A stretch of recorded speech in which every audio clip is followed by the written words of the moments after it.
अगर प्यार सच है तो शादी किसी और से क्यों? और अगर शादी सही है तो आंखों में आंसू किसके लिए हैं? आज की कहानी सिर्फ एक रिश्ते की नहीं, ये उस लड़की की है जो दो मोहब्बतों के बीच फंसी है, एक दिल की और एक अपने माँ बाप की इज्जत की। और यकीन मानिए, आज जो फैसला लिया जाएगा वो सिर्फ एक शादी तय नहीं करेगा, वो 3 जिंदगियों की दिशा बदल देगा। अगर आप ऐसे ही गहराई से हर नए मोड़ को समझना चाहते हैं तो अभी चैनल को सब्सक्राइब कर लीजिए, क्योंकि आज का एपिसोड भावनाओं का सबसे भारी इम्तिहान है। आर्या सर बहुत अच्छे इंसान है, ये तारीफ नहीं थी, ये एक स्वीकार था।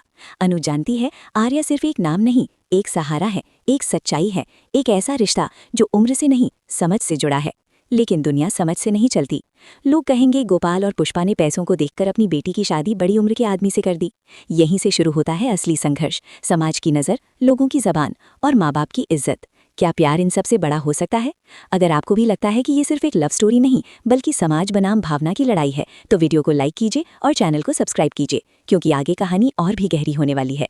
अनु के सामने 2 रास्ते हैं, पहला आर्य का हाथ थाम लेना, दूसरा अपने माँ बाप की आंखों की नमी पोंछ देना। मुझे पता है आप दोनों हमेशा मेरी भलाई के बारे में ही सोचोगे, लेकिन कभी कभी भलाई का मतलब खुश रहना नहीं होता, कभी कभी भलाई का मतलब होता है त्याग। और तभी सवाल आता है, क्या तुम आर्या से प्यार करती हो?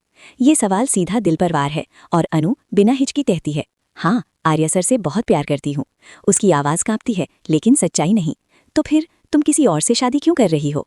यही कहानी मोड़ लेती है। दोस्तों, अगर आप इस भावनात्मक टकराव का सच जानना चाहते हैं तो चैनल को सब्सक्राइब करना मत भूलिए, क्योंकि अब आने वाला हर पल दिल तोड़ने वाला है। क्योंकि मैं उतना ही प्यार अपने मम्मी पापा से भी करती हूँ। ये लाइन साधारण नहीं है, ये वो दीवार है जो दिल और फर्ज के बीच खड़ी हो जाती है। अनु जानती है, अगर उसने आर्या को चुना तो शायद उसके माँ बाप को ताने सुनने पड़ेंगे, उन्हें शक की नज़रों से देखा जाएगा और वो ये बर्दाश्त नहीं कर सकती। लेकिन सवाल ये है, क्या आर्या इस फैसले को समझ पाएंगे या उन्हें लगेगा कि उनका प्यार कमज़ोर था? अगर आपको लगता है कि कहानी अब दर्दनाक मोड़ लेने वाली है तो बेल आइकन ज़रूर दबाइए, क्योंकि अगला एपिसोड रिश्तों की असली परीक्षा है। अब ज़रा आर्या की तरफ देखिए, वो चुप है, न गुस्सा न शिकायत, लेकिन उनकी खामोशी बहुत कुछ कह रही है। क्या वो समझ रहे हैं कि अनु उन्हें छोड़ नहीं रही बल्कि अपने माँ बाप को बचा रही है, या वो अंदर ही अंदर टूट रहे हैं? और यहीं आता है अप्रत्याशित मोड़। क्या हो अगर आर्या खुद पीछे हट जाएं? क्या हो अगर वो खुद जाकर अनु के माता पिता से कहें, मैं ही इस रिश्ते के खिलाफ हूँ, ताकि अनु को दोषी न ठहराया जाए? क्या ये प्यार का सबसे बड़ा रूप नहीं होगा? अगर आप इस संभावित त्याग और उसके असर को देखना चाहते हैं तो चैनल को सब्सक्राइब कर लीजिए, क्योंकि कहानी अब सिर्फ इमोशनल नहीं, ऐतिहासिक मोड़ लेने वाली है।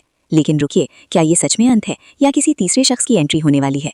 क्या कोई ऐसा इंसान है जो इस शादी के पीछे असली वजह है? क्या अनु पर सिर्फ समाज का दबाव है या कोई और सच्चाई जो अभी सामने नहीं आई? अगर ऐसा है तो शादी सिर्फ एक समझौता नहीं बल्कि एक साजिश भी हो सकती है। दोस्तों, अगर आप इस छुपे हुए एंगल को जानने के लिए उत्सुक हैं तो अभी चैनल को सब्सक्राइब करिए, क्योंकि आने वाले एपिसोड में शायद सच्चाई सबके सामने आए। अब सोचिए, शादी का मंडप सजा है, मंत्र पढ़े जा रहे हैं, अनु की आंखों में आंसू हैं, लेकिन वो आंसू दुख के हैं या विदाई के? और तभी दरवाजा खुलता है। क्या आर्या आएंगे या वो दूर खड़े होकर उसकी खुशियों की दुआ देंगे? क्या अनु आखिरी पल पर फैसला बदलेगी या वो अपने दिल को हमेशा के लिए चुप करा देगी? क्योंकि असली सवाल अभी बाकी है, क्या प्यार जीत पाएगा या फर्ज? अगले एपिसोड में या तो एक शादी होगी या एक ऐसा सच सामने आएगा जो इस रिश्ते की परिभाषा बदल देगा। और अगर आर्या ने आखिरी पल पर कुछ कह दिया तो क्या अनु रुक पाएगी या फिर शादी करती हूँ वाकई उसकी जिंदगी का सबसे भारी फैसला बन जाएगा? जानने के लिए जुड़े रहिए, क्योंकि अब कहानी सिर्फ दिल की नहीं, हिम्मत की है।